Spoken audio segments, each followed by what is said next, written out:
ଝାରସୁଗୁଡ଼ା ସହରର ସର୍ବାହାଲସ୍ଥିତ ସରକାରୀ ଉଚ୍ଚ ପ୍ରାଥମିକ ବିଦ୍ୟାଳୟରେ ରାଷ୍ଟ୍ରୀୟ ଆବିଷ୍କାର ଅଭିଯାନ ଅନ୍ତର୍ଗତ ବିଜ୍ଞାନ ଓ ଗଣିତ ମେଳା ଉଦ୍ଘାଟିତ ହୋଇଯାଇଛି।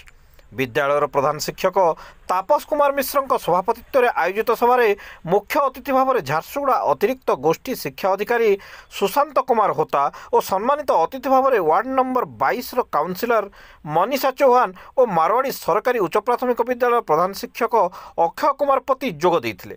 ଏହି କର୍ମଶାଳାରେ ଛାତ୍ରଛାତ୍ରୀମାନେ ଗଣିତ, ବିଜ୍ଞାନ, ପରିବେଶ ଓ ମହାକାଶ ସମ୍ପର୍କିତ ବିଭିନ୍ନ ଚିତ୍ର ଓ ମଡେଲ ପ୍ରସ୍ତୁତ କରିବେ। ଆସନ୍ତାକାଲି ଛାତ୍ରଛାତ୍ରୀମାନଙ୍କ ଦ୍ୱାରା ପ୍ରସ୍ତୁତ ଚିତ୍ର ଓ ମଡେଲଗୁଡ଼ିକୁ ପ୍ରଦର୍ଶନ କରାଯିବାର କାର୍ଯ୍ୟକ୍ରମ ରହିଛି।